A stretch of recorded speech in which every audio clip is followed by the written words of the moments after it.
none shall fall. Yeah. New kids on the block, we here making it pop. Don't care if you like it or not. Spot we one is the top. The head nerds in charge and R4C to making things happen. If you think you heard what you thought you heard, go ahead and play that thing back. Coming out the speakers in the car in the man cave. The mother bus is about to be knocked off the airwaves. So be very afraid. Better check your gameplay. Sitting on all that and finna take away your fan base. The stage is set. Better put respect up on our name. What you get right now, you get it later. A consistent game. A steady dosage. Once you started, you can't get enough. The people's chant ain't a topic we ain't finna touch. So bring your A game. Cause the boys behind the mic finna do the same thing. One time for the one time. Let it off like bang bang. We aiming to be the greatest. We accepting any challenge. With a snap of the finger, bringing balance. Let's make it happen. You tuned in to the place to be. You tuned in to HNIC. Head nerds in charge. You tuned in to the place to be. You tuned in to HNIC. Forget about the way it used to be. This is not a damn democracy. We are in a state of emergency, and my word is law. There's only one boss in this place, and that's me. The HNIC.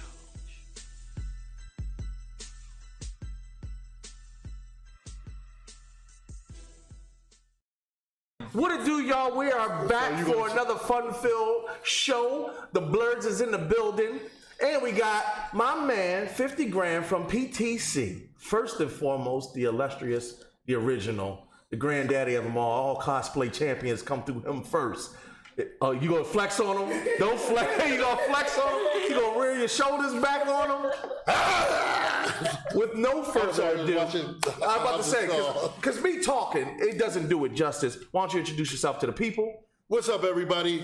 It's the original cosplayer, the original OG cosplayer, the pro wrestler, the actor, the producer, the director, the gamer, the DC comic book cartoon having voice actor extraordinaire, the one and only Eric the Smoke Moran. That's a lot of jobs. Alongside with my fellow Pastor Controller host.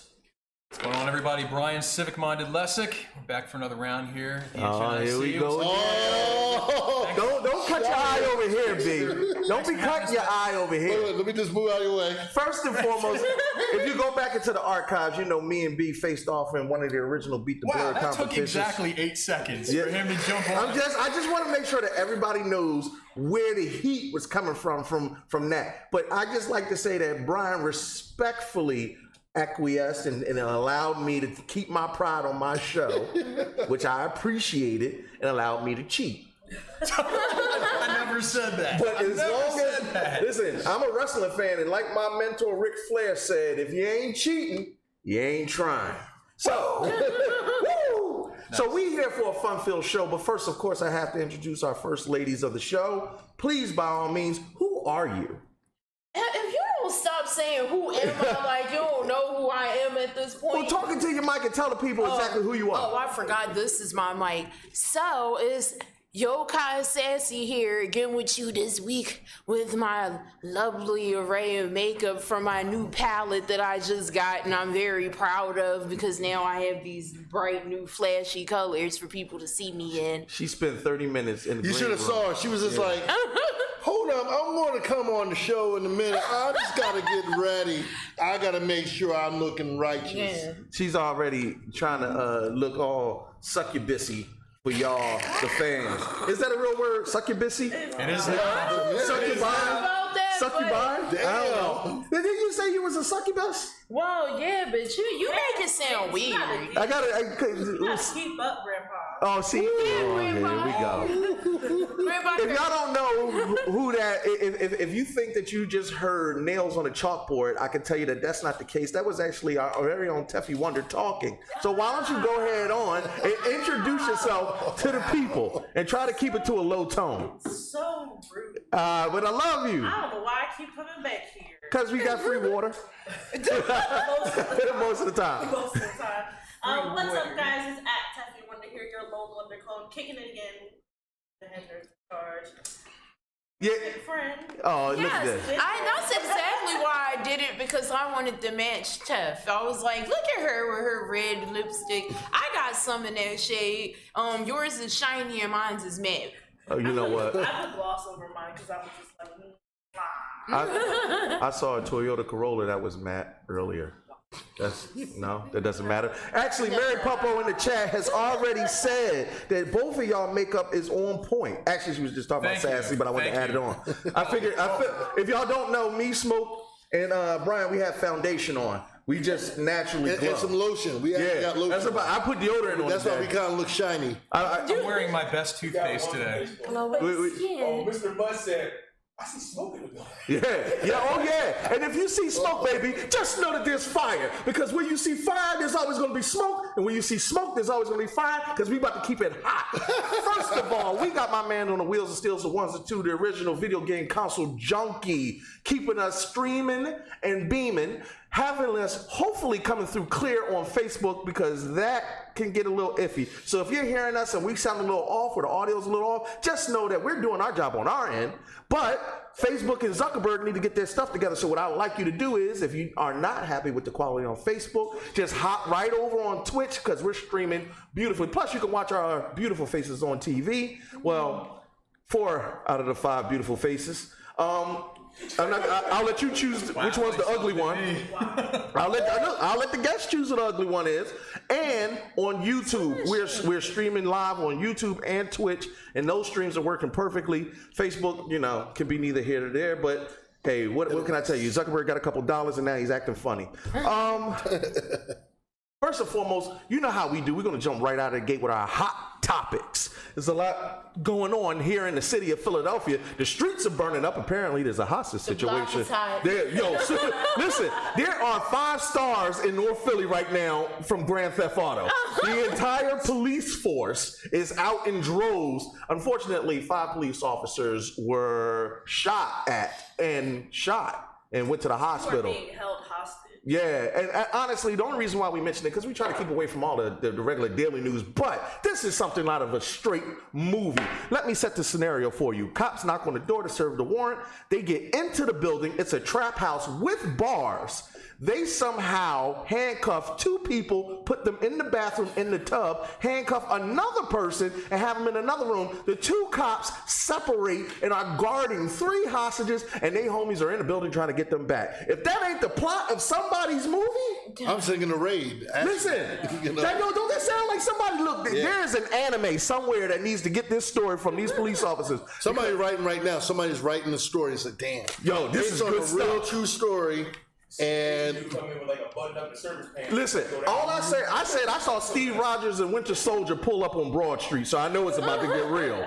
All I'm saying is, look, y'all, we just hope for the safe return of all the police officers to their regular force of duty. It's definitely a thankless job at times, but we appreciate them boys in blue keeping the city safe as best as possible, especially when folks is this crazy.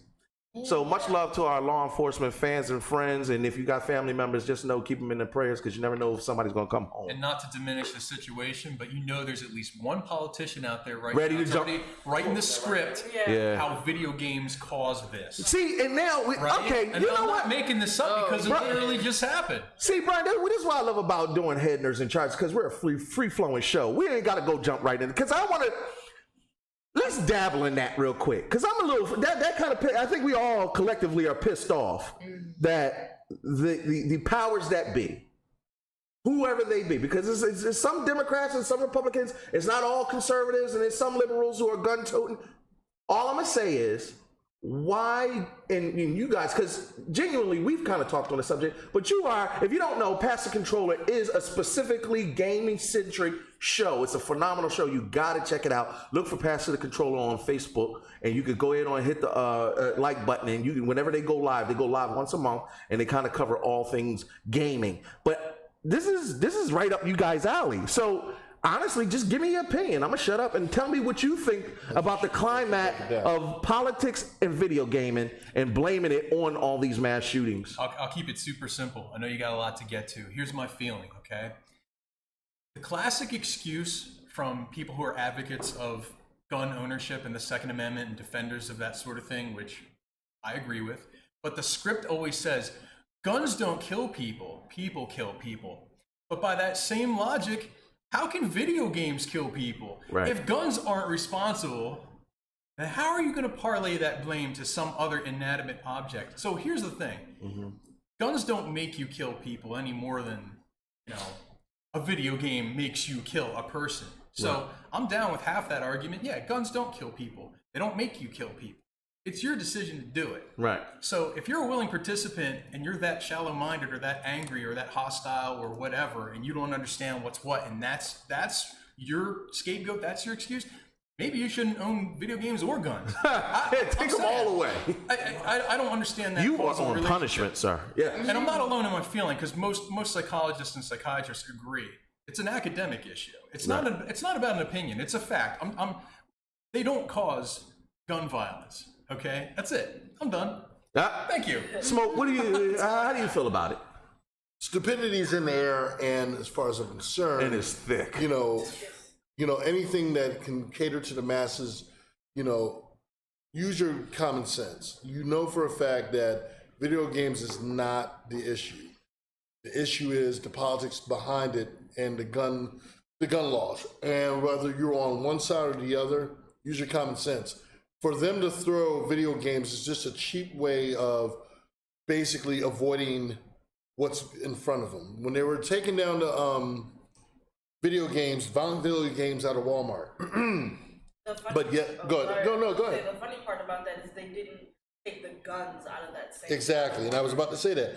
And so what I find interesting is the fact that it's so obvious, but yet you don't want to deal with the fact that I would have been surprised if they said we're taking all the guns out of Walmart and leaving the video games alone. But again, right now I was just telling somebody we're in bizarre world. When up is down and down is up. I like that analogy. Cats and dogs, best friends and all that kind of stuff. Yeah, fish are flying and birds are swimming. Right now we're living. I won't say we're living in dark times, but people are being fed. The masses are being fed. People got to learn to start thinking for themselves and start using their own common sense and stop just listening to what anyone tells you. Oh, if you cross the red light, you're not going to get hit by a car. Well, because this person said that I crossed the light on her, I'm not going to get, wait, I got hit by a red car. Oh, well, Wait a minute, hold on, Smoke, real quick, not to cut you off, but we got a comment from the chat. Jamila Robinson says, now, Smoke, you know that common sense is a superpower that many do not possess. Right.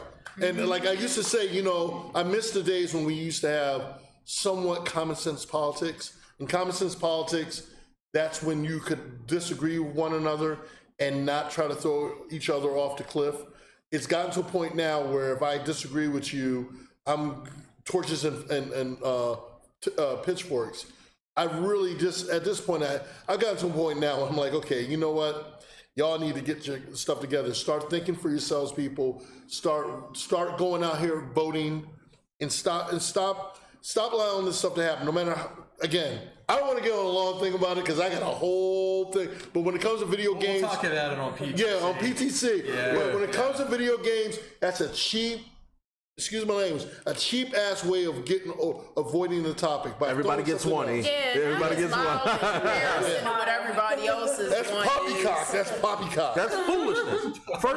First, big ups to Eric Davis. He said all the way from Indiana. It's his first time listener and ready to enjoy the show. Hey, if we're making inroads into Indiana, I appreciate you because you'll find out we're trash soon enough. But I also want to mention, Mary Popo made this comment. Video games have been found to actually make people more effective. They have quicker response times and are able to solve problems more effectively and think outside of the box depending on style and genre. Players tend to be better in group situations.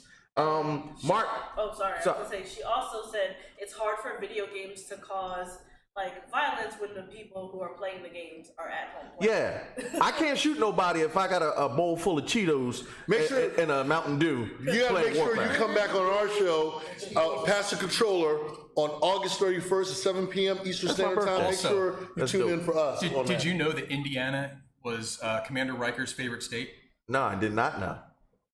I'm just getting it. Had the room got quiet. That's a Star Trek joke. I was about to say, I just started watching Star Trek, so I might not get Okay, it. since we're on the topic of Star Trek. Well, we haven't gotten to the. Wait a minute, hold on. All right, Hold on, 'cause we got Mark Knuckles Carter. I'm like, wait a Mark second. Knuckles Carter says, ain't nobody gonna walk up in Walmart, look at a violent video game demo, and be like, I feel like doing the same thing on the streets. Nah, it's not happening. And I agree with you, Mark. Shout out McNuts. Lex, you made the exact same comment. Lex Pierre, longtime listener, always comes in the chat and comments, and is a huge supporter of Head Nerds in Charge. He made the comment that, remember in Columbine, how they tried to blame Marilyn Manson on a lot of the violence. Yeah. Now that leads me to the same point, because we talked a little bit about this last week, but a lot of people got the audio, so we didn't give the really chance to elaborate. But I'll say this, and then I'll let Tef and Sass kind of weigh in. If you are going to blame video games, which I'm okay with.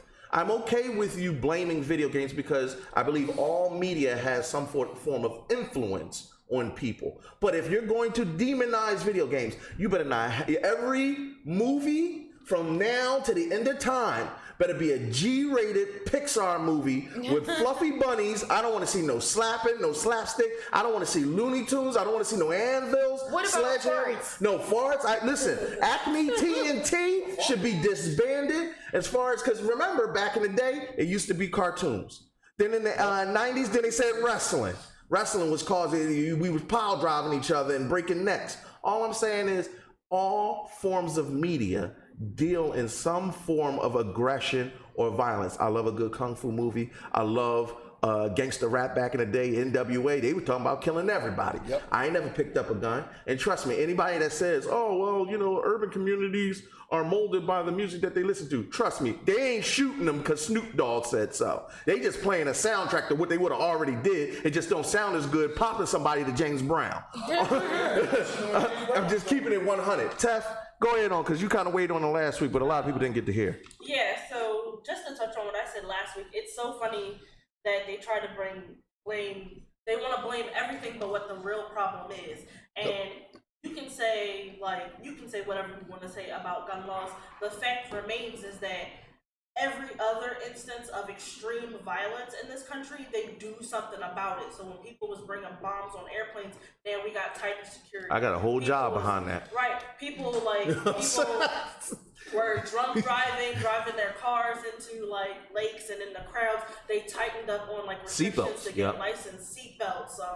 You can't drive drunk. They have police checkpoints and stuff like that. Right. They have done video games. They instituted a rating system. That's the what is it say? The ESRB. Here's the thing though. You're touching on all the good points.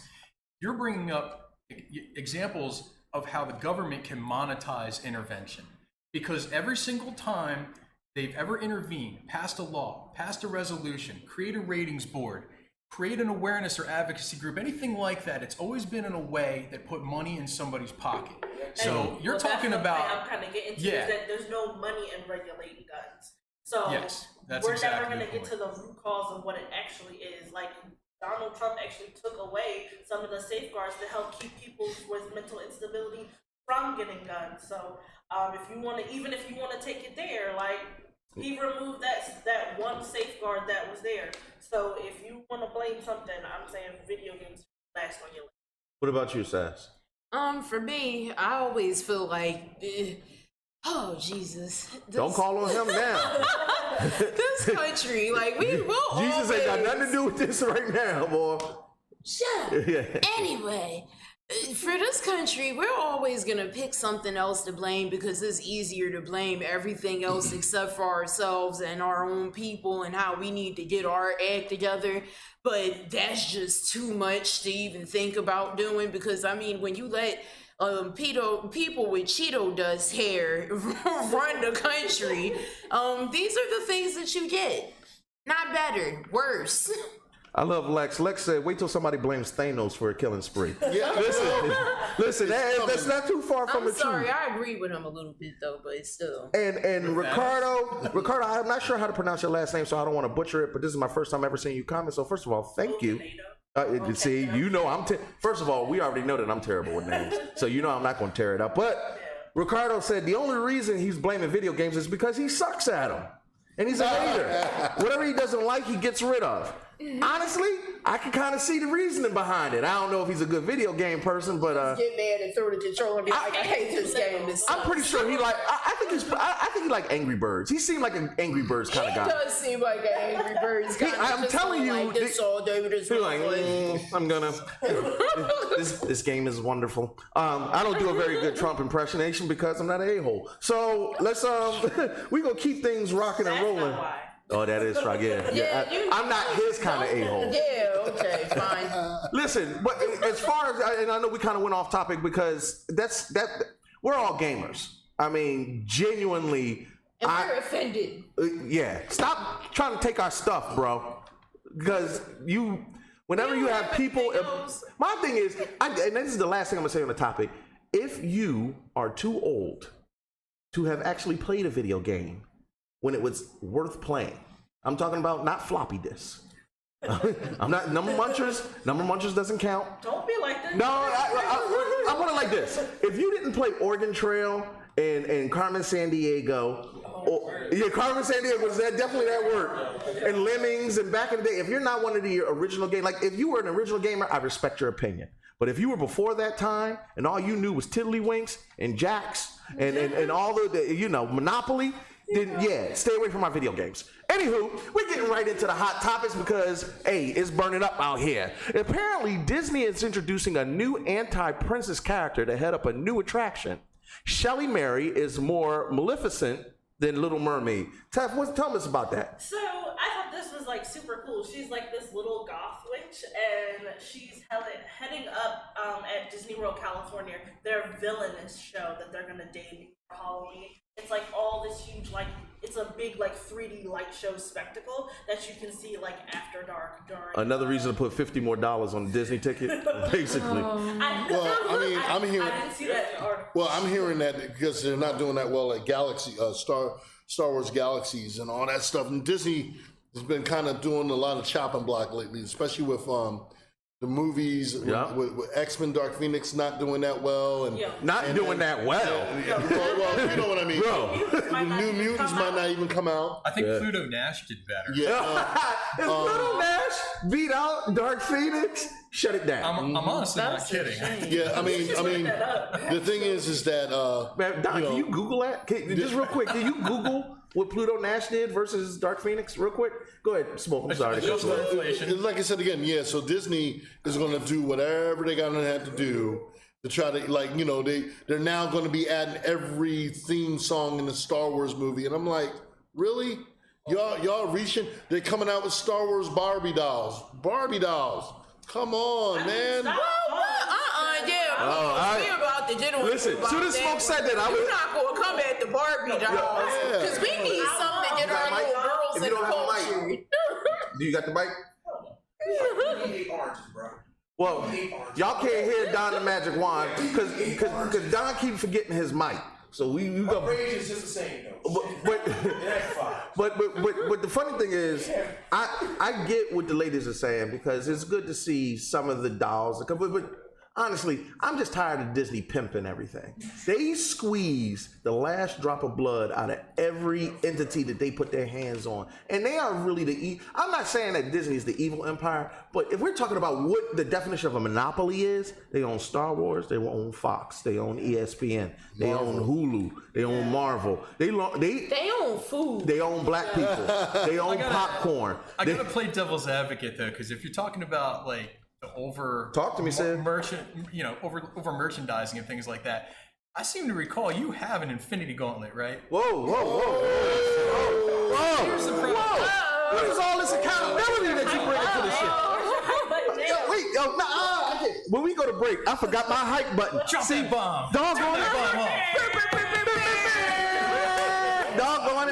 But it's a double standard because dudes, we be wilding out when we see something that we like merchandise-wise, and we're all guilty of it. We see it, so I can't deny women or anybody who like has a similar taste and wants to get the Barbie thing on. That's their thing. So look. If they can monetize it and there's a consumer group for go, man. I mean, do your thing. If it keeps the whole thing alive, it makes sense. Fine with it. Yeah, power to Barbie. Listen, I'm not hating on the ladies. If you want to paint each one of your fingernails one of the colors of the Infinity Stones, by all means. have at it. In fact, we encourage it. But I'm just talking about there isn't a single thing that you can't buy that doesn't have a Disney emblem logo. I'm talking about they got ball cozies and you know what? But here's my. that's when your balls is cold. Here's my thing. You don't know nothing about it. But here's my thing. Why do Barbie dolls when you already have a line of dolls that are based on Star Wars characters, and they bought these characters and made them dolls, and the dolls are actually nice. If I was a girl, I'd be buying them. But I don't think they're like Barbie brands. no, they're not Barbie brand. But that's what I mean. I'm like, okay. He's saying multiple styles of one doll. Like all the characters, like the Princess Leia's, all the different characters. So why would you need to do a Barbie line when you have the original? These are original concepts from the direct movies. Here you got a female Darth Vader with some sunglasses on. Like I saw the dolls. You got an R2-D2 Barbie doll with a little thing, a little square thing looking like something out of Dragon Ball Z. No, I'm about to tell you why we have to do it that way. Because girls like me, for instance, when I was younger, if it even looked remotely like it was an action figure or boyish, I wasn't getting involved with it. Okay. But if you tried to spoon feed it to me in the form of my Barbies that I usually like and play with, I'm like, oh, that looks cool. It looks similar to that thing. It's themed after this thing. But the dolls, I see what you're saying. The Star Wars dolls was based around the Bratz dolls. Like they kind of based those the Star Wars. Yeah, the Bratz dolls, were the anti-Barbies. I used to buy Bratz. I remember Bratz was like the biggest. Those were Monster High dolls, correction, because they kept saying Bratz, They were the and they were Monster High. Well, Mary Puppo in the chat says also counter argument. They're oversaturating, but they also revitalizing properties and giving access to content that we might not be able to have otherwise. Mary, you make a valid point. As long as they don't bring out Song of the South, we won't have no problem. Take my sweater off. Look, y'all done got sassy, hot, and The She pulling out the guns. Yeah, the counterpoint to the sassy one to be girly, I was like tomboyish, so my mom would be like, no, you need to be more ladylike, so that would have been You need to be So it was the opposite. so I'm saying like something like that would have kind of like met in the middle. Like she wanted me to be strong. I got also you. like, can you sit up straight and cross your legs when you got a skirt on? Well, it's kind of interesting because when we did the toy drive, it was like my first time doing mass shopping because I've never celebrated Christmas before, and I don't have kids. But one of the interesting things that I noticed, and I'm gonna be quick about it, they had two forms of Avengers, and in buying them, I was like, this is stupid because they had the Avengers from Endgame in their multiverse suits, and then right next to it they had the regular style. Well, if I'm a kid, I don't want this gray uniform that everyone. But it's smart because all they have to do is mass produce one set of body and just put different heads on it. And it makes a marketing sense, especially if somebody's going to come in and buy it. Also, it makes it a collectible. So buy this character in this outfit. Right. So it goes to what kind of Sassy was saying, like, even though it might not be the big demographic they're going after, but when you got money like Disney got, they're like, look, we can make something for each of these little subsets. They want that Christmas money, and don't think that the mouse ain't gonna get it. But Disney is actually on our hot topics again because they're gonna remake a childhood. Wait, what? Disney to remake a childhood classic, Home Alone. What? Oh, stop it! It's reported that they're looking to. They bought Fox, and I guess Home Alone is a Fox property. Leave my childhood, and I tell you, if Michael Bay is directing it, look, they already did Dora. Let me ask you a question. I'm gonna go around the table and just be real quick about it. Do you want to see a Dora to Explore live action? No. Yeah, I'm actually hella excited. It looks dope. Okay, Civic? Does not apply. I do not care. But do you have a child? Do you think your child will want to see that? I asked my son, he's 11 years old though, I think he missed the whole Dora thing. Got you. I asked him, I said, hey, would you want to see that? And he goes, yeah, it kind of looks cool. But I don't think he was ever into the cartoon. Got you. So it doesn't. I think he thinks of it like it's like an Indiana Jones kind of Jumanji maybe. It's Tomb Raider. Yeah, I mean, yeah. It's little Tomb Raider. Yeah, I mean, it's the kids' Tomb Raiders. Actually, it's the Goonies, but we're not gonna get into that. She gonna punch a shark in the nose. Yeah, right. Yo, Dora, she gonna put in that work. I mean, listen, if there's swiper, no swiping. Smoke, do you want to go see it? You personally? Well, you know what? If I grew up in the era when Dora the Explorer came out, Dora the Explorer was, in my time, Johnny Quest. So if I wanted to see a live action Johnny Quest, and long as it was in the realm of the storyline, but see what they did with Dora, they kind of did it where Dora was a little bit older, so it was like the continuation of her years later. I think because that storyline where they were trying to revitalize the series, they were trying to revise the cartoon and make her older. Right. So they took that idea and made it. Because I mean, I'm not going to front, and maybe I'm one of the few people that can say this. Like, I love when they bought the live action version of Speed Racer. Some people didn't care for it. I love it. I got you. You know what? Yeah, so it does. Some things are just tailored to the people of the time. Well, just ask yourself this question. How many of you, by a show of hands, went out and saw the Michael Bay Transformers movie? Oh, come on, bro. There's your answer. Whoa. So it's an You didn't raise your hand. Sassy, you didn't raise your hand. Freaking hate the Transformers. I'm sorry. We all did. But see, again, you came up in the 80s. Listen, fans, we're looking for a new host to come on the show. I don't think so. I think it's just because, like I said, I was always like a girly girl, and I started trying to adjust after. So, would you like to go back? But now, you know what? To her, if she was watching the Powerpuff Girls growing up, and they decided to do a live action movie, she would be, Sassy would be like, "Yo, I gotta see that." Yeah, see. Now you know what? I think that would be a dope live action. Or Dexter's Laboratory, or Johnny Bravo. So what I'm saying is, you know what? No, you couldn't make. You're the Cartoon Network era. No way. Yeah. You are definitely Cartoon Network era. I think I was Hnic. No, I'm Saturday. No, I'm Saturday morning cartoon era. I'm Saturday morning. Saturday morning, after school, all that stuff. And so that's what I'm saying. If you came up, it all depends on your flavor of when you came up, what you grew up on, and what they want to bring up. It's like for a lot of people that didn't grow up on that, for example, for Dora, unless they had kids, they're not going to be like, oh, I'm going to break my neck to go see it. I have a lot of younger siblings, so it was like, it came out past when I would have watched it on my own. But I had these siblings who it was age appropriate for. I kind of was like, okay, and then like we revisited it when I had my son.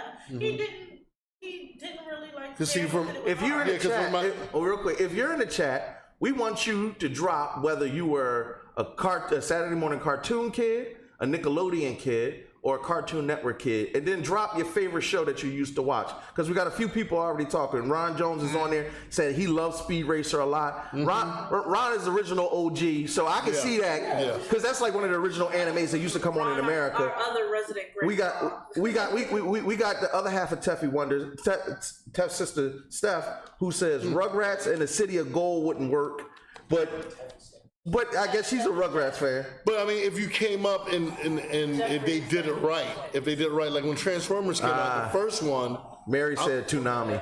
Okay, Toonami was a big one. Yeah, like right now, they're about to come out with Cowboy Bebop, and even though it came out in '98, I'm looking forward to seeing what they do if they do it right on Netflix. But then some people felt some kind of way when they did a live action Death Note. I wasn't feeling that Death Note. I still haven't seen that on Netflix. Oh, you don't want to. Oh, it was horrible. Garbage. It was garbage. Andre D. Grant, who keeps bad-mouthing Philly in the chat. Let me tell y'all. Andre, you keep talking about Philly. I'm going to come see you. We going to come get you. You New York boy. Because remember. I'm smack you in the face with a cheesesteak. New York ain't nothing but a watered-down Philly anyway. But he says he wants to see a live-action Recess or a live-action Hey Arnold. The live-action Recess that they showed promos for, the kid was like way too old. It looked too much like Dawson's Creek for me. Yeah, it did look like Dawson's Creek. But now he better be a G. Look, they did Riverdale, and look how big of a hit Riverdale was. And that was Archie. But Archie back in the 60s, us, 70s. Honestly, you say Riverdale. And you know, for the longest time, I didn't realize it was based on the Archie comics because I just assumed. And you know the spinoff they're doing, the Josie and the Josie and the Pussycat spinoff. You got to throw the deuces up to that. It was a cartoon that kind of my mom kind of introduced me Bridge. to older cartoons. And Josie and the Pussycats was one of my favorites. Shout out to every little black girl who wanted to be Val. She was the smartest person on the show. And she was thick. Exactly. I like Trash bag life. The live action. Rosario Dawson. Yeah, me and my best friend. Rosario So Dawson. then, do you want to see a live action Gemini? For the ladies, do y'all want to see a live action Gemini holograms? That is already done. What do you mean for the ladies? Wait, whoa. And the movie sucked. It sucked. It was. It didn't even look like Jim. No. Hold on, we got all of them pouring in right now. Alexa must be sipping a little early tonight because she said a live action Thundercats. I don't know how I feel about Hell yeah. I don't know how I feel about live action Thundercats. Prosthetics, not CGI. No, because here's my thing. They tried He-Man, and remember how Dolph Lundgren pissed all over that? But that was the 80s. Wait, we're talking about the 80s. You know they're working on one right now. I know. And we need to talk about that. Yeah, listen, we all over the place. But I agree with Smoke, because Smoke actually, he's got a bunch of gems that you're only going to exclusively get with him dropping it on our show, Head Nerds in Charge, and we saving the best for last, because I know we gonna get knee deep into this He-Man life. It's a lot. But just to round up this, we got Josie, we got a live action DuckTales. Come on, y'all. Hey, ain't nobody trying to see Howard the Duck looking Attack of the Killer Tomatoes. For real, Lex. Listen, y'all in the chat tripping. Y'all just naming to be naming stuff now. Okay, now I have to admit, I would not mind. Well, they did a live action Scooby-Doo. I'm mad that you didn't know that, and it was actually good. Yeah. But there was more. And they did a live action Flintstones. You know what would be really fun? Wacky Racer.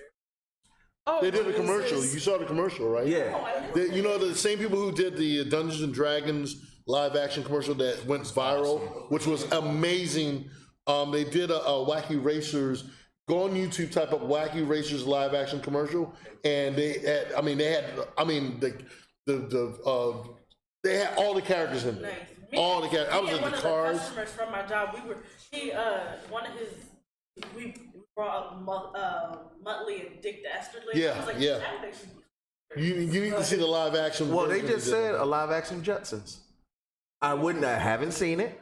I wouldn't mind seeing it. And recently, in the last 2 years, I saw someone cosplay as Rosie, and it was so spot on. Yeah.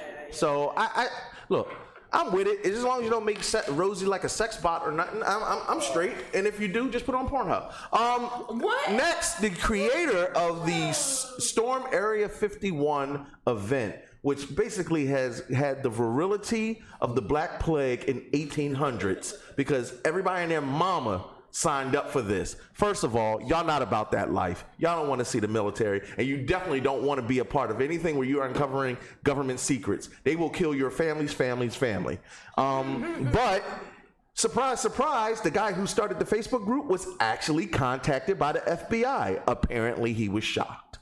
If you organize 1 million people to revolt against the government, I'm pretty sure someone's going to reach out to you. Yeah, that was actually funny. He was like, he thought it was a joke, but they showed up like at his door. You think? And it was like, so listen, we got to talk to you about this. Because if you listen, I don't care who you are. If you can, even in social media, organize 1 million people, because let's storm Area 51. Forget that. Let's storm Fort Knox, because I need to get some money. If y'all go storm something. Can we storm Sally Mae though? Yo, can we burn down the credit? Can we burn down Experian, TransUnion, and Equifax? If you start there, I think that we got a good chance of survival. But if you try to go up against Area 51, y'all saw Will Smith barely made it out alive. If Will Smith can't make it, then you know if Will Smith, after the movie, Area 51 was still standing, y'all not doing nothing. Y'all forgot about Great Lakes. They need to get them too. Yeah. So facts. for me, yeah, look, my loan. Sassy. So basically, we need some financial gain, and I'm almost positive that the police will now arrive at either me, Tef, or Sassy's home. That's why Smoke isn't saying a single word, because he don't want that problem. And Civic was like, you know what? I'm just going to keep it to Facebook and no problem. The only question I have is what percentage of those 1 million people are registered to vote? What's funny to me is how people are so politically astute all of a sudden. Yo, you know what I'm saying? It's like, oh, you care about this stupid thing all of a sudden, but do you really, really care about government and things and like? I'm just, hey, you know what the craziest part is? Man. If you want to be involved, if you want to be that person, do it for real. Don't do this fake stuff. I actually on that lane, because sometimes we got to get serious. You know what's amazing? They organized something similar to this in real life. It was called the Million Man March. And you know what they did there? They actually brought together all these black men, all these people to converge on Washington, shut the whole city down, essentially. And all Louis Farrakhan at the time asked for was $1 from each individual. Imagine that, having $1 million at the snap of fingers. Now, how you feel about Louis Farrakhan, the Million Man March, or your politics, I don't care about that. What I'm saying is people organized and came together for whatever the common cause was. And that was before social media. Before social media. That was word of mouth. Social media. That was a lot of activism. Now, you can, that means if it's so much more easier to organize people now, whatever your cause is that you're trying to get people involved, stop supporting stupid stuff. Or at least go get 1 million people to put some money together to get get your friends out of debt. We live in the land of the stupid. They're not gonna stop being Well, tell them, stupid. Tam. I don't think that's necessarily true. For the last 2 days, protesters in China shut down the Hong Kong airport. Well, I mean, that's in China. That's not America. Well, we don't get shit done over here. Excuse me. Everybody that's gets how one. strongly I feel about it. I just slipped up. Sassy don't have slip up moments. Yeah. Joseph Bruno says you can't get people out and vote. Does anyone actually think they could get them to storm Area 51? I'm pretty sure it's just all a joke, Joe. I mean, I don't think anybody really took it seriously, but I'll tell you this. They did say that there was a swell. No. They did say that there was a swell of traveling airline tickets being bought to Arizona. I don't even think these people know where to go if they land, but the feasibility of them doing it. So Lex also says Sally Mae is in Baltimore. He with it. Mary Pupple says, where do they keep the Stargate? I want to storm that place. Hey, we can find just give me a holodeck. If they got the holodeck in Area 51, because I'm a new Trekkie, I'm learning. Indiana. That's Trekker, man. I'm not a Trekker yet. How does that feel? I'm entry level. You know what? Over a million. Explain that to me. Over 1 million Star Trek fans just cringe when he said Trekker. Okay, no. Trekkie. Hey, no, help me out. I thought Trekkie was like the entry level, and then when you are one with the Trek, you become a Trekker. May the force be with you. You just pissed off. It was as though a million Star Trek fans screamed once and then was silent. And said, you son of a... Alexa Trotter said, my grandfather actually marched in that, and I'm assuming My dad went. in the Million Man March. I remember because I wrote about it for a paper in like second grade. That's I was awesome. so Yo, I am so old because me and your dad are like dumb friends. Okay. And Andre's trying to clean it up. He said, I did not diss Philly. I watched the Free Meek Mill. No, we're not doing this with you, Andre. Were you there, Grandpa Kurt? No, actually, because of my religious beliefs, I try to stay neutral in all politics.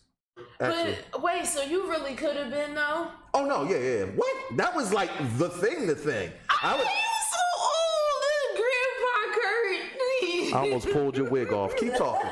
Don't do that. But it's okay. You ain't going to embarrass me. I got plenty of hair underneath this wig. I'll just pull that I off. thought Sassy was gonna get all sentimental with the don't Million care Man what March. girls try You to- just wanted to confirm that I'm old. Yes, Sassy. Yes. Look, y'all. I just wanted confirmation of that. And if you ever want a taste of what the Million Man March was like, you can either watch one of the many documentaries or a great movie called Get on the Bus. Trust me, Get on the Bus is impactful. Let's round out some of these hot topics because we're off the rails. HBO creators Daniel. David Benioff. And Here we go with the public school education. Look, Riff. listen, I do the best. Reading is fundamental. public school education, and I See, can read. Sassy went to private school in Naruto's hometown. Anywho, Lies. I went to Bartram. so they went. Stupid Huey. They went over to Netflix, but you know we'll see how that plays out. And Marvel villains for the next few movies released will be Zemo, Baron von Zemo, which is already confirmed for Winter Soldier and the Falcon. Gilgamesh, which is going to be for Doctor Strange, correct? Is that Doctor Strange? Mm-hmm. Yeah, No, Nightmares for Doctor Strange. Nightmares, Doctor Strange. Gilgamesh is the Eternals. Oh, for the Eternals. Taskmaster for Black Widow, which, by the way, next to Doctor Doom, is one of my top 3 favorite personal villains because Taskmaster is a pain in the behind, but he's a dope dude because he trains people and he gives Hydra all their henchmen. Nightmare for Doctor Strange, and the Mandarin. Yeah. Which is going to be kind of interesting. Which Mandarin? That's what makes it interesting. Well, the rumor's been speculating because of Fu Manchu. They felt at the time when Fu Manchu was out in the books, when the Master Kung Fu books came out back in the 70s, which I used to read, they didn't want to do a stereotype kind of character. So instead of Fu Manchu, they were going to more or less direct it towards the Mandarin because it's more modern and it will not be stereotyped, let alone offensive. And if you watch some of those like Marvel DVD extras, the Mandarin from Iron Man 3, from Iron Man 2 or 3, he was revealed to be a charlatan. So that really until you saw the short, Yeah. unless you saw the short where the real Mandarin, which they never showed, came after. Wait! I'm not really the Mandarin. It's really, I'm really an actor, which Ben was Kingsley, the worst swerve ever. Cool. Like it was cool when they were. People were like really pissed Yeah. And then I was like, oh, are you serious? Because he was playing it. He was playing the ultimate terrorist, and I was like, oh my god, he didn't have to use mysticism. He was just a freaking ultimate. And then when he went in the room, it was the worst thing that you could have ever done to me. It was. I'm sitting there in the theater looking at my friends like. I didn't. Iron Man 3 was trash. Yeah. Oh, it was trash. No, it was good up until when he revealed he wasn't the Mandarin. Then it became. I'm not trash. with you on that one, Smoke. It was trash. No. It wasn't trash. Poop on a stick. Huh? It was poop on a stick. No, it was poop on a stick when the Mandarin revealed that he wasn't the Mandarin. You're co-signing a frozen poop stick. First, there, young man. Listen, I'm standing. I will die on this hill. No. Listen, let me tell you something. In my list of bottom 3 Marvel movies, Iron Man 3 is definitely in there. Thor. Dark World. Oh my! Oh no, the second one, please. Dark World. And Spider-Man 3. Well, see, I don't count that. I don't count that. You're talking about MCU. Well, you know what? No, I put it like this. I was talking about MCU, but you know what? Bring Spider-Man 3 behind in here because that was a horrendous movie. Again, and I want to make this clear. Iron Man 3 sucked, but it was good up until the Mandarin revealed that he wasn't the Mandarin. Because at that point, again, I grew up when the Mandarin was mystical. He had powers with his rings.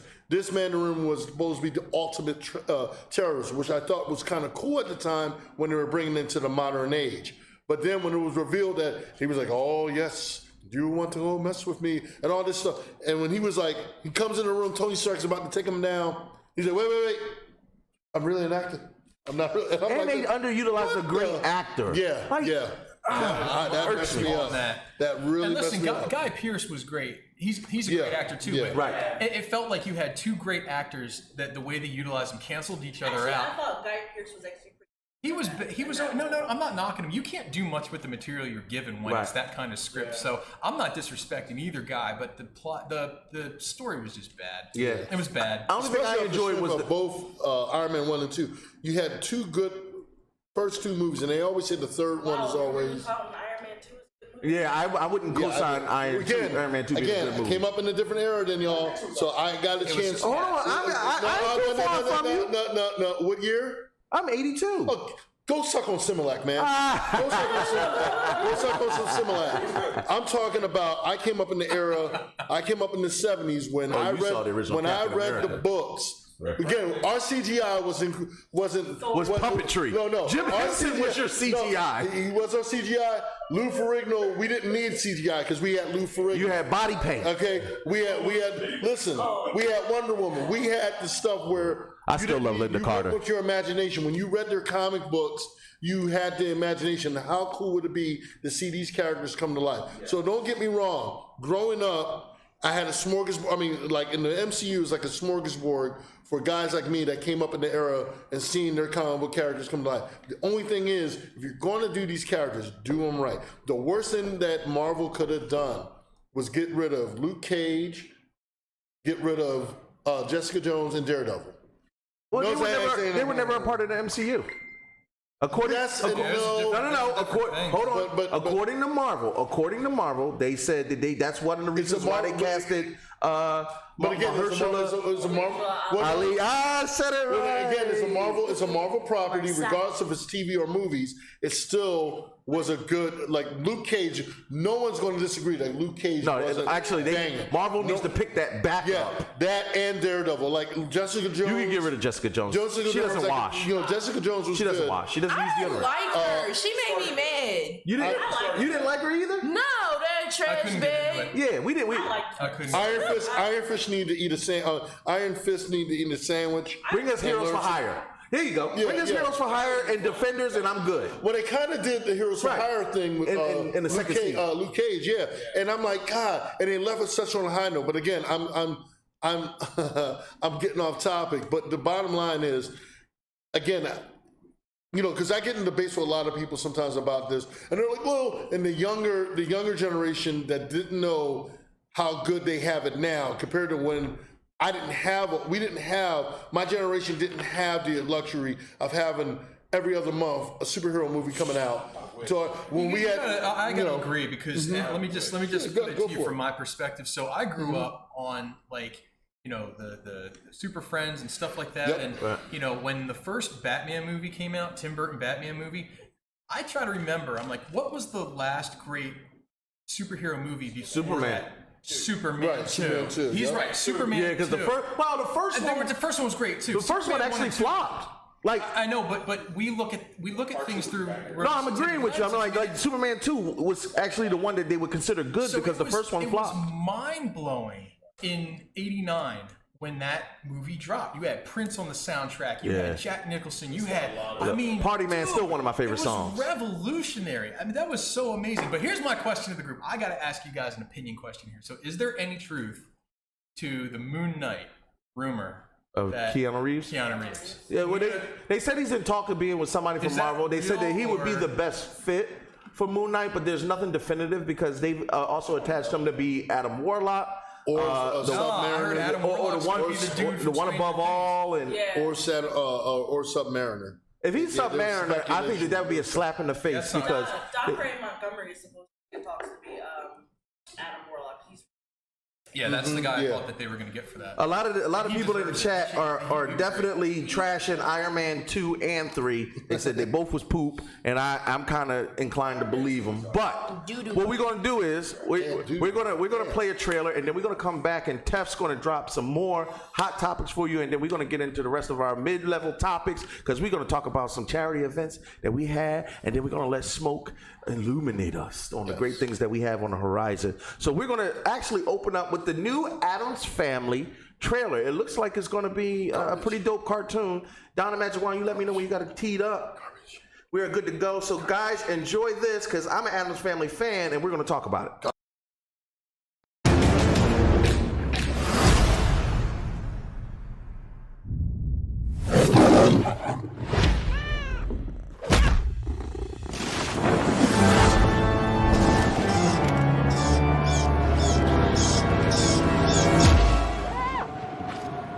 What a lovely morning.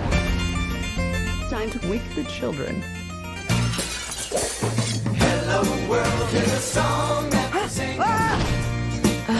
All right, I'm awake. A whole lot of loving is what we'll be bringing. Darling, is that really as tight as you can make it? Hello. Wednesday. What do you have there? I'm not sure. There's usually a murderous clown attached to the other end of these. We'll make you happy. Thank you, old boy. Lead the way. Make you happy.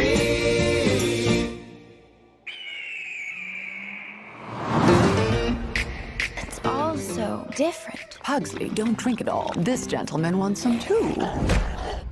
What a nervous man. Welcome to the neighborhood. What an interesting home. Fire in the hole!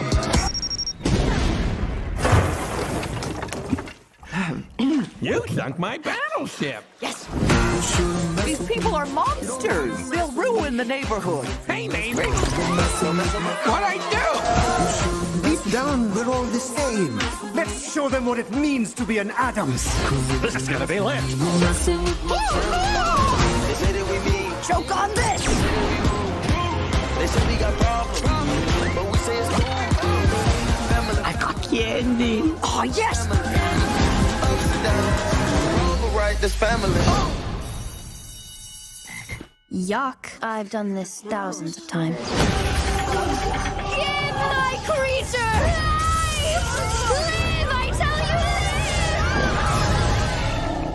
Live, I tell you! Totally awesome. Drop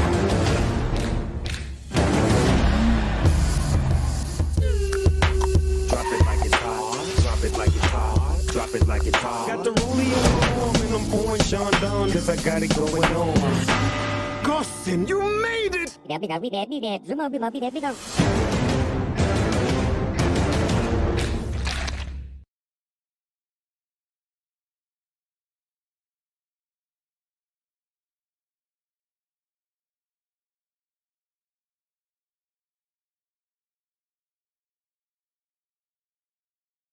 And they're kooky, mysteriously spooky, and all the... I don't know the rest of the words. I'm just... Altogether ooky. The Addams Family. Da-da-da-da. No, wait. I know, it's clap. I didn't want to try to sing the song, don't even... Because I didn't want to snap it to the mic. In the corner. I didn't want to... I'm about to take your I didn't want to get... I didn't know... How dare you? And then you're going to wear a king crown on top of that. Ookie isn't even a real word. Go sit in the corner. Listen, we are back. I don't know. I've had some people come to me and say, "Hey, this family, Addams Family John is going to be corny." I'm kind of excited to see this. Go watch The Monsters then. Oh Lord, you don't want to see this? No, I have no interest in seeing it. I grew up on the original TV show. The originals. Between the Addams Family and the Monsters, you can't go wrong. Like I would love to see the Monsters. Yes. Go sit in the corner. Sit in the corner. I got my button back, y'all. Get out of here, Smoke. The button stays with thine king. I sheriff this one time. You can hit it once. Dang it! He's like the parent. I did say, as soon as I gave it to him, it was like when you give the bully, you're like, "Yo, let me get a ride on your bike," and you know not to give him the bike. Oh my God, don't talk about that. I did that one time with my scooter a long time ago, and I was nervous as hell for the rest of the day. I was like, "The sun about to go down. I'm gonna get my behind with it's my scooter. Come back with my scooter." She came back though, but I was nervous. She hit it with the Debo. She was like, "What scooter?" But just like, "Oh, what you thought I wasn't going to come back?" And pushed it at me. It was like, "I got this scooter." Well, first of all, you was on it till the sun went down. Taff, do you want to see Addams Family? So at first I was a firm no, and now it's like a soft me. Eric Davis says he would go see it, and Steph Wharton says it's definitely ooky. Steph, ain't nobody asked you. See, this is the problem. This is why we have trouble in our relationship, Steph. Because you always want to jump in on the show and talk a little trash. Civic Minded, you're around the same era of the television show, right? The original? Yeah, I watched it a little bit. Yeah, I was a fan of the movies. They were cool. I super love the movies because I think that I'm not like into either one hardcore like Monsters or Addams Family. They were good. Right. I mean, I'm lukewarm about it. Raul Julia is what did it for me because Bison killed it. Like a new movie. It was a Monday. No, for me it was Tuesday. Come on, man. I was waiting to say. The day that M. Bison came to your village was the most important day of your life. Yo, for me, the dopest line. Tuesday. Actually, yes, I love it. It's the only thing salvageable in that entire street fight. Yeah. Now you got the horn. It's not me. It's not me. It's not me. It's always be saying you quick. No, hold on. Sassy.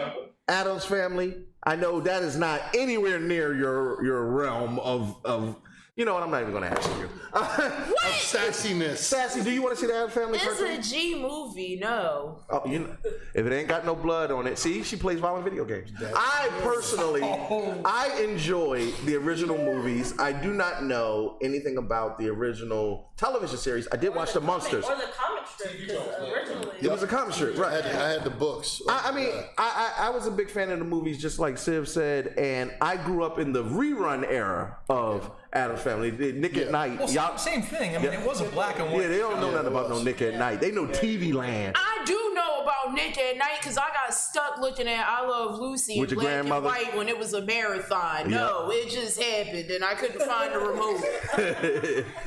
That's one of them nights you sit there and you stuck in the couch and you don't feel like getting up. And you just go like, oh, well, I guess it's me and Lucy. All right, so we're going to kick it over to Tef, and Tef's going to get us through the rest of our hot topics. Go check out Addams Family if you like it, and if you don't, shut your mouth. It's not for you. Go ahead, Tef. So, going back to Marvel Insider leaks potential release dates for future Phase 4 and Phase 5, I guess. Yeah, Phase 4 and Phase 5 movies. So, Black Panther 2's reportedly going to be released February 18th of 2022. I'm ready. Right, so I'm here for it. So we getting dashikis again? Oh, I already. Definitely. No, you can't rock the same dashiki you wore the first time. You got to get a new dashiki. Why not? Because it's been dashiki'd out. It's not dashik. I might just wear my Dora Milaje. It was real anyway. That was good. Come on. That was good. It's not dashik. That was smooth, Smoke. Don't give him that. Yeah, that was good. You're way too late. All right, wait a minute. So Smoke, are you going to be going as T'Challa or T'Chaka? You have to wait and see. I don't reveal none of that. Yeah, I be trying to get the. You see, I try to get the exclusive drops. Civic, are you wearing your dashiki? Oh, you know I do. Listen, y'all don't understand. Civic is all the way an ally. Y'all don't even. Actually, Civic is probably more civic minded than the rest of us. I keep forgetting something. Like, oh wait, it's plaid. Yo, Civic is about the most light-skinned black dude that I know. No, I'll take the compliment. That's what I'm talking about. Sassy, you got a dashiki? You got a dashiki sundress you can put on? No, and like John said, that's not a dashiki anyway. Look, John, why don't you mind your business? It's a little tricky. John, you always come on the show talking about facts and logic, and you know that's not what we do here. Go ahead, Tef. What we got next? So, Guardians of the Galaxy 3, which was given like all but no hope, has a reported release date of May 6th. That's because they brought back James Gunn. Thank goodness. Yeah. But people were still trying to like poo-poo it, saying like no, because he's gonna focus on Suicide Squad. I'm like, he already wrote half of Guardians of the Galaxy. Yeah, he was good. Like, please chill. First of all, he can do both, and I'm tired. And I'll just say this, and I kind of want to get you guys to weigh in on quickly. I'm tired of exclusivity in the content creators and the writers, because even though I'm a big time Marvel fan, I want to see good DC movies. So if all What do you mean? But I just need to know. Oh, you should have done that. Okay. I think we all have a little bit of a different. So clarify for the definition. Michael Bendis, right? He writes for Marvel and DC, right? And we enjoy Michael Bendis movies. But when James Gunn is under contract, he can only write for Marvel, right? And there's certain like a Chris Nolan only could do the Batman trilogy when that was in its run. I say put the best content creators in the room and let them make their stories based in the world that they allow. All I'm saying is these contractual agreements pigeonhole them into one company over the other. Yeah, that's like when Joss Whedon left. Right. He did Avengers 1, but they still like gave Zack Snyder like all the credit for everything else created. How about you let the person who's actually like good and made good movies have more of a say and more of an input over what comes out? Mary said no Bendis. Don't be like that. Bendis over. Go ahead. No, I did not vouch that. Go ahead, Sid. So now that you know the definition, how do you feel about that? I'm with you. I mean, look, the best product will eventually rise to the cream of the crop. You know what I'm saying? It's going to rise. Like, if you get the best possible writers, best possible directors, and they're giving out the best product, they should be getting the business. I mean, that's just how it goes, especially when you're talking about high-value IPs. Anything that's coming from Marvel, anything that's coming from DC. No, I don't begrudge it at all. I see why they want to clamp down on these guys, but really, I mean, it's kind of like you got to fight back on some of that stuff and be your own advocate. But, like, I don't know, the James Gunn situation, I think that, like, you know, Disney kind of shot themselves in the foot. That's why that all went down. It has nothing to do with James Gunn. They could have made it a teachable moment and brought it to light and said, hey, this is what happened. Let's address this thing. Let's you know, talk about the past and make this a moment that we can you know, garner some intellectual elevation from. But no, they swept it under the rug, and that's it. And then it came back to bite them when you see somebody good like that hop to the other side. So that that happens. And they show where their morality really lied, because when he hopped, then it was like, oh, okay, well, never mind if these want to do that. When you see those dollar signs, going back to our prior discussion, that's what that was all about. And then also they had nothing to go on for Guardians of the Galaxy 3. And it was supposed to be. And Batista was like, I'm done. When you get your own movie, stars were dropping out. Listen, they knew that it was going to be poo-poo without him. Smoke, you're a producer, you're an actor, you're a director. You have been in countless films, almost 40 plus to date, I believe. And from your unique perspective, because you're in the know as far as the business. What do you think? As far as what? As far as keeping content creators and the writers and directors under contractual agreement to only write for one entity or the other. If they're on contract, that's one thing. But my perspective on it is like Civic said, it should be the opportunity to go either way, or to be able to work on both. If you're telling a good story, as long as you're putting money in the company's pockets, there shouldn't be any exclusivity in saying, oh, okay, well, we got Christopher Nolan. You can only do DC movies, or Zack Snyder can only do DC movies, and it shouldn't be like that. You've seen, right? Well, we're not going to talk about Zack Snyder, okay? That's my man. Anyway, okay, getting back on subject, as I was saying, you had the one actor, African American actor. He was both in Shazam and he was in Aquaman. And he was in both, and he played both, and he was only in it for a minute, and he was also in Captain Marvel. And ironically, he was in Captain Marvel and Shazam. He was playing as the Wizard, and then he was in Captain Marvel's. Yes. He was also in Guardians of the Galaxy. Yes. So to be able to. He plays the same character. Yeah, but be able to cross over, and also he was the voice of one of the Atlantean kings in Aquaman. So that's what I'm saying. He get his check. He getting paid. Yeah, he getting paid. So that's what don't play. Yeah. I gotta wonder if it would be the same thing as the Screen Actors Guild, though, that they would never sign on to support any kind of contracts that exclude somebody, especially an actor, from participating in outside projects. They would fight that back. So I think it's probably less of a contract thing, more of a money thing. Well, even how they got down, back in the day, certain actors, if you signed up with a movie studio, you did only movies for this thing. Exactly. But that's because of a package deal that they used to do to even pitch a movie. That's actually how Ghostbusters got made. They said, hey, we got Dan Aykroyd, we have. But you got to do these other films, and that's how Nicolas Cage fell off the map, because he signed too many of those contracts. We'll put you in one good movie, but you have to do 10 crappy ones. Yeah. Okay. Yeah. It's one of those. He had to go on in 60 Seconds Con Air run, and then. Worse ones than that. Well, I like some of that stuff. Oh man, straight to video. Was good. The first National Treasure. Right. Well, all the National Treasures were good. We're not doing that with you. Tef, you got one more in your tank? What's the last one? So actually, you got one more in your tank? One more. You got one more? Come on, because we're running out of time. That's not my fault. She said that sounded like a personal problem. It's the same topic. I'm not gonna switch topics. It's the same thing. The weather thingy. All right, well, no, you can't. Nobody can do anything about that. It's a flood warning, y'all. Don't worry about it. We're not getting evacuating nothing. Y'all safe. Untitled project slated for June 29, 2022, which reportedly rumored to be Blade. Which also Wesley Snipes may be signing on to the new Blade project in the role of Dracula. I'm here for it. I would have preferred for him to be Whistler, but if he's going to be the entity that, I'm all the way here for it. I'm cool with that. 100%. I don't think anybody's going to dispute that. Wesley Snipes kind of is a bad guy more than a good guy, so I feel like it would play up to him. I'm just glad Wesley can pay the IRS back. So whatever work he can get, I'm all here for him. Keep bringing that up. No, I'm with it. I love Wesley. Wesley, I love you. Like, bro, you could be in any movie, and I'm gonna go support it.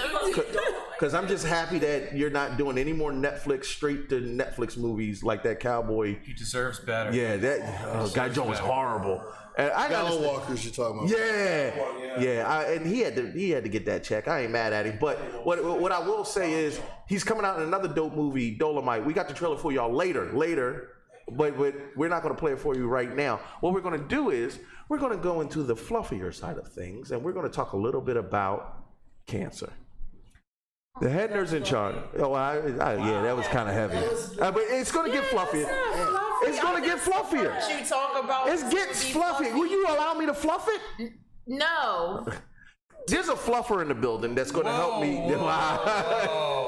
We all know who's nasty in here. Civic, I'm actually really happy. Out me like that. I'm just really happy. I'm happy you knew what a fluffer was. Why are you going to bait that out there? The best part about it is I was going to talk around it. Poor Smoke. Smoke is beat red, y'all.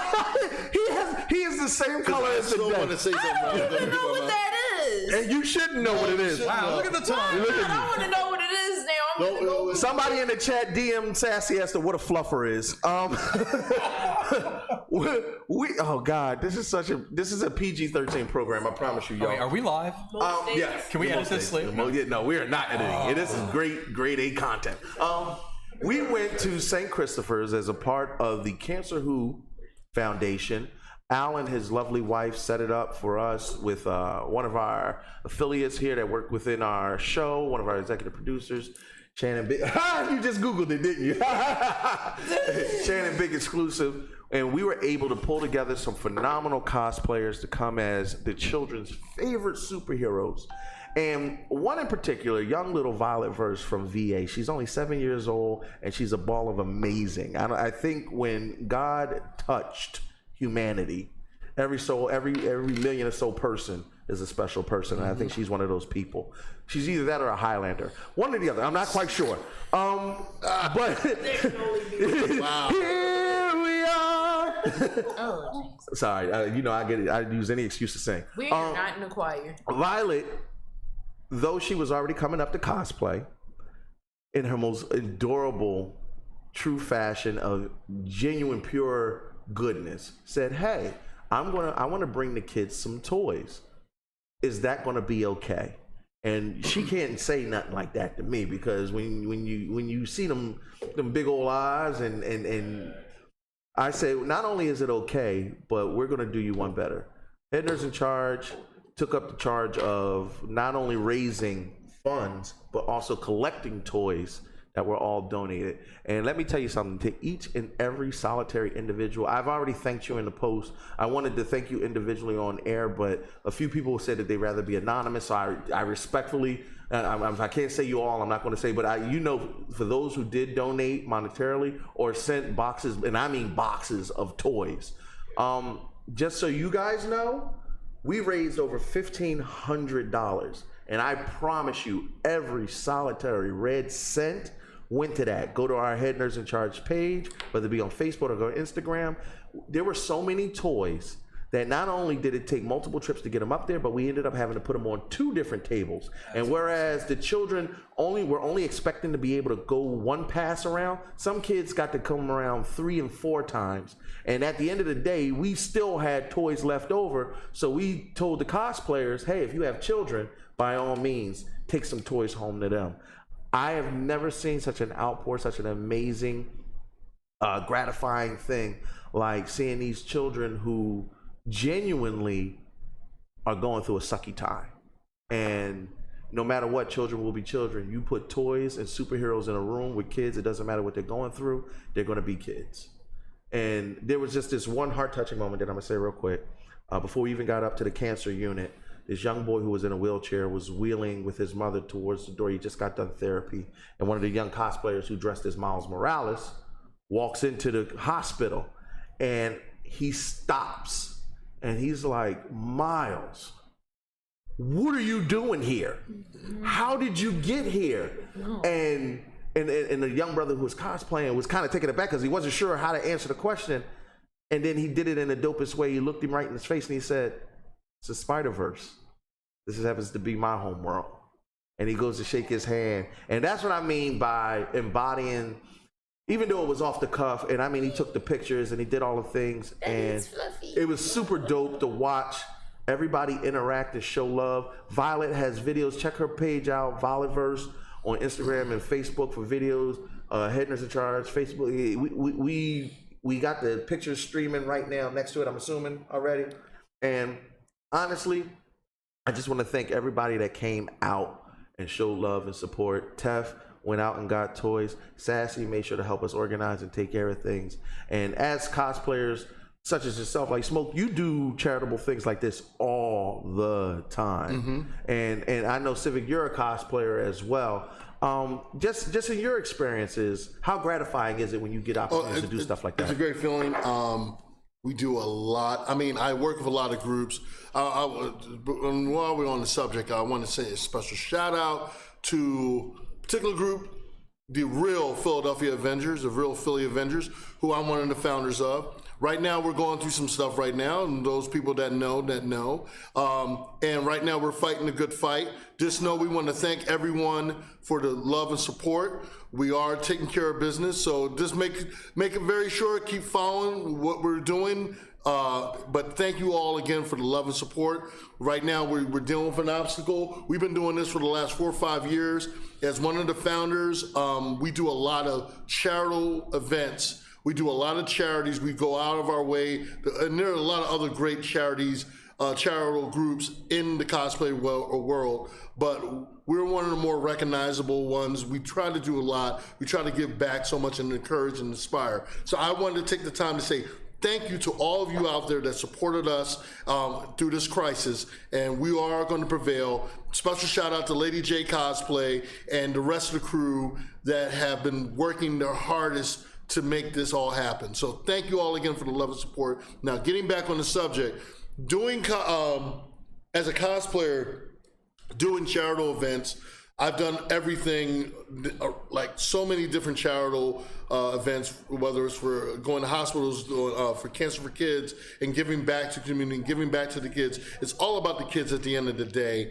And it's the most important thing to me, being a hero to kids that don't often get a chance to see that, and to be able to give something back, and working with great other cosplayers and great people to make that happen. So it's a good feeling. It's a great feeling. Dope. How about you, Civ? I mean, when you, I don't know if you've ever gone on a charitable events, but even when you're at a con and the kids run up to you, how do you feel about that?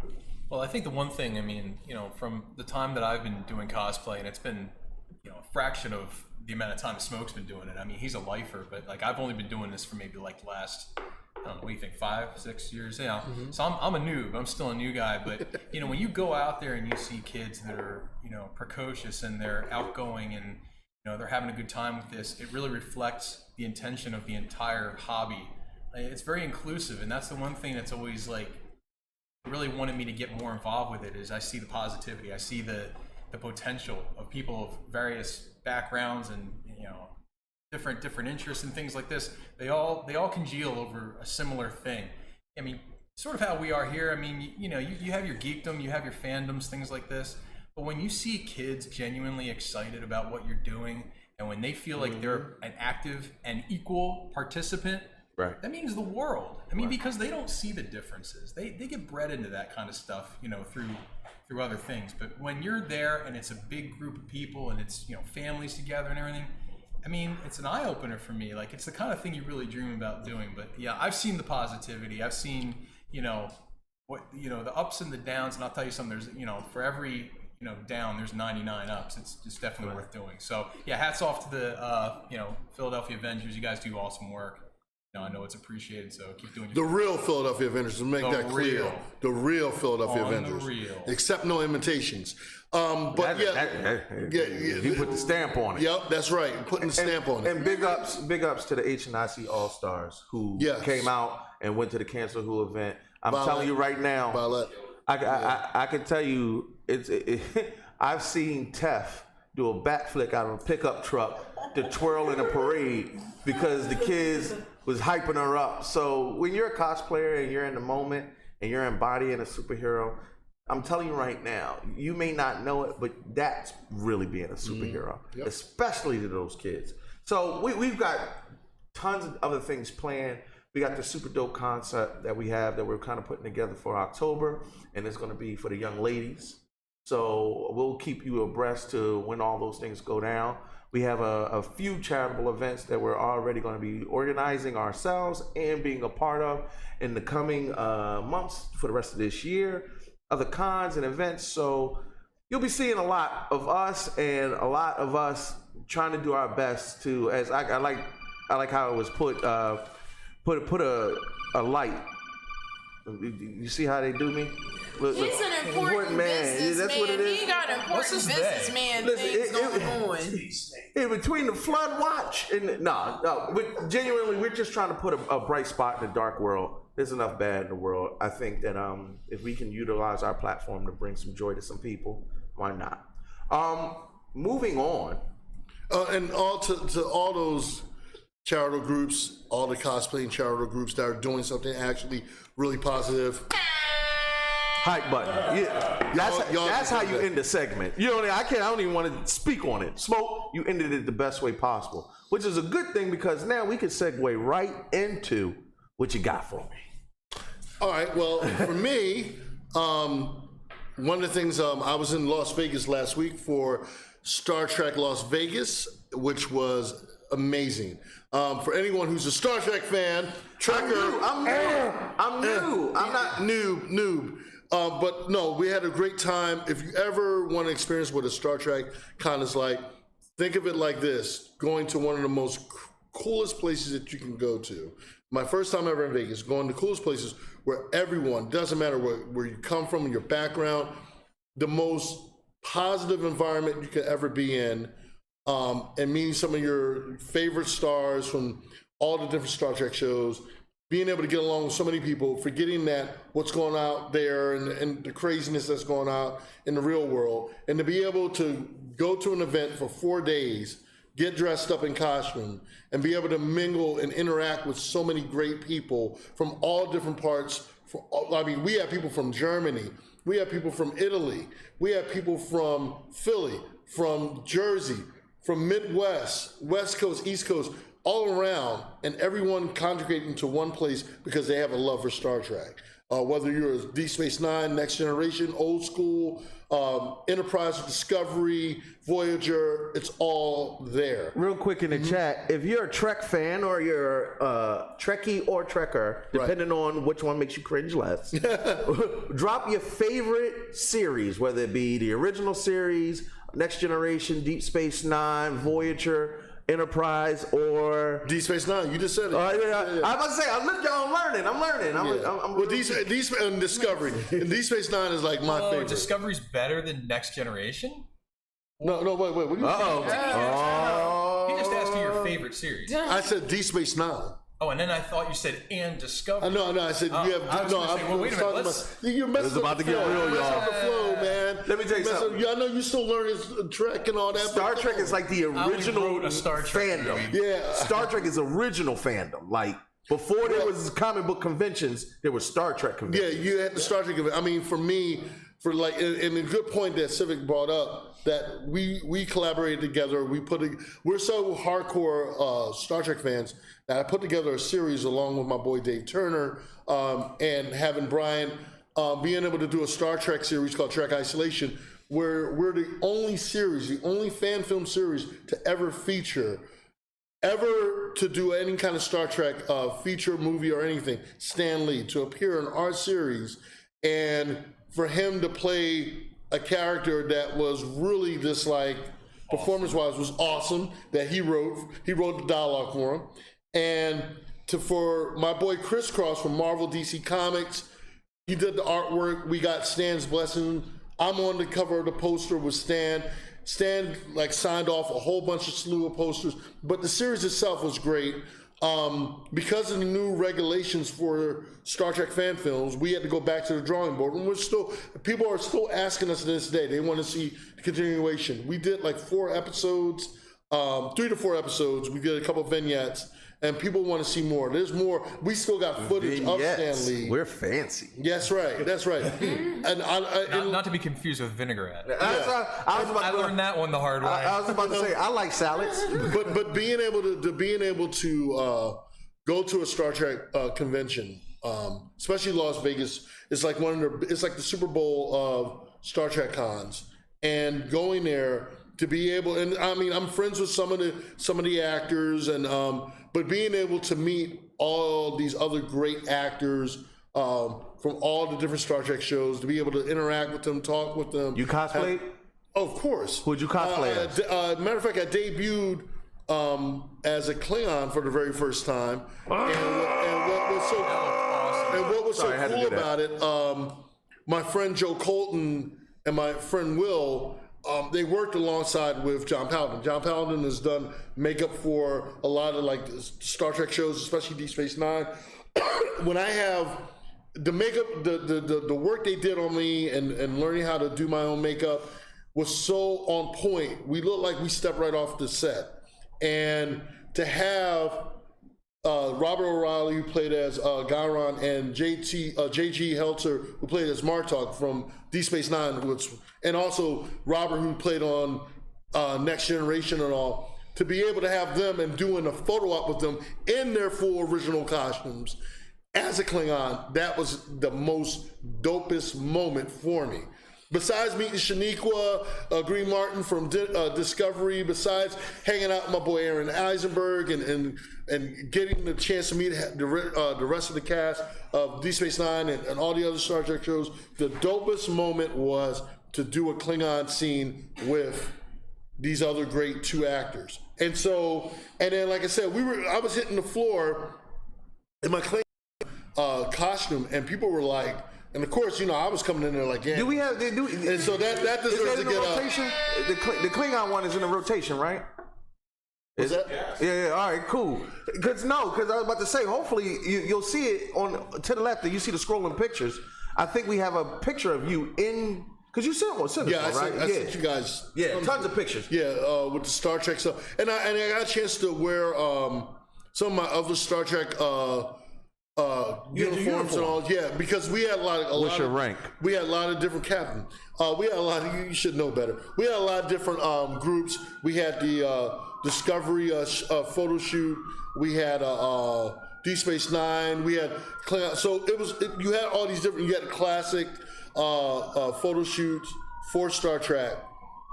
But what's so dope about it was you got a chance to meet a lot of people that you admire. Bless you. You got a chance to meet a lot of people that you admire within the cosplay community that are in Star Trek. There's a Star Trek page dedicated to Star Trek cosplayers. And I mean, these are all different people from all around the world. And again, special shout out to my boy Kelly. Kelly did this dead on, spot on Worf. There's pictures of me and him together. My girl Mahogany Harris, who did a dead on, spot on Michael from Discovery. This is to name a few people. Of course, Joe Colton, my boy Will. Everyone, like I said, was bringing their A game to the Star Trek Con. So again, Star Trek Las Vegas, if you ever want to get the full experience of what a Star Trek convention is like, go to Star Trek Las Vegas. I plan on going back very, very, very, very soon. Hey, Siv, have you ever cosplayed as Picard?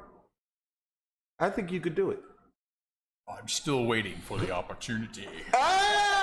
That's actually, all right, we're going to have to work on that. No, I can't. You know what it is? I can't do justice to Patrick Stewart. That guy, I'm re-binge watching Next Generation right now.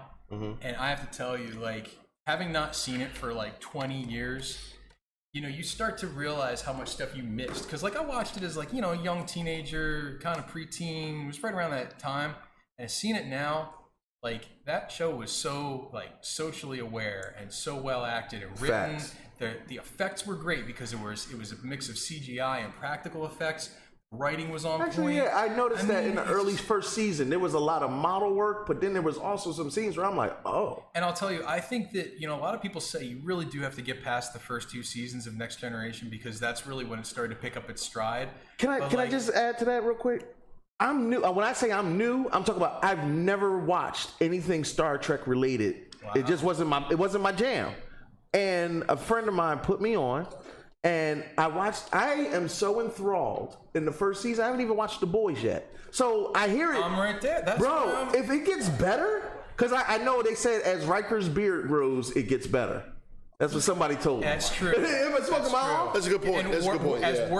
As Worf's hair gets longer, and when the episodes where Geordi has a beard are particularly good, I have to say. Mm-hmm. The intermittent Geordi LaForge beard. All I'm gonna say is I just watched an episode where Geordi told somebody that ranked higher to him to go take a seat and get him more energy to the shields, and he took the battle bridge into war. I'm talking about that was dope. And let me just say this: once y'all get through the next gen phase, when you start watching Deep Space Nine, you keep telling me that. It will change. Deep Space Nine is going to change your life. Deep Space Nine was groundbreaking. Like now, they just put out this documentary called "What We Left Behind." You have to, in order for you to watch the documentary, you need to watch the Deep Space Nine from beginning to end. Like now, it's getting its accolades. It's 20 years later. It's getting now the accolades is well deserved. And see, it was so controversial at the time because they were diverting from the formula. Yeah, and it was like you had starships and stuff traveling around. Right, he was a station on the base. He was a station. Right. But it's so much more. It's so much more to that. Yeah. You know, especially when you had the first black lead. Yeah, Cisco. And then also he's a single father. He's a single father. So that. I mean, seriously, it's really never. They did so many groundbreaking things on that show, right? And made an episodic series, which everybody started following that kind of formula after the fact. So, well, I'm gonna run it down in the chat real quick. We got Mike Whitehead who says he's a Next Gen and Voyager fan. Mary Puppo said Next Gen, but definitely Deep Space Nine gave us Ron Moore. We're big fans of Ron. I don't know who Ron Moore is. Ron Moore is the creator of the reboot version to Battlestar Galactica. See, I already Smoke. Yeah. Listen, Smoke is a wealth of. I knew he would know. Yeah, was it really? I never watched Battlestar Galactica. The 04 reboot was amazing. Yeah, it was. It was very episodic. Mike Whitehead asks, was Voyager the one with 7 of 9? Yes. Yes. And Eric Davis agrees with you, Smoke. He said DS9 is on point.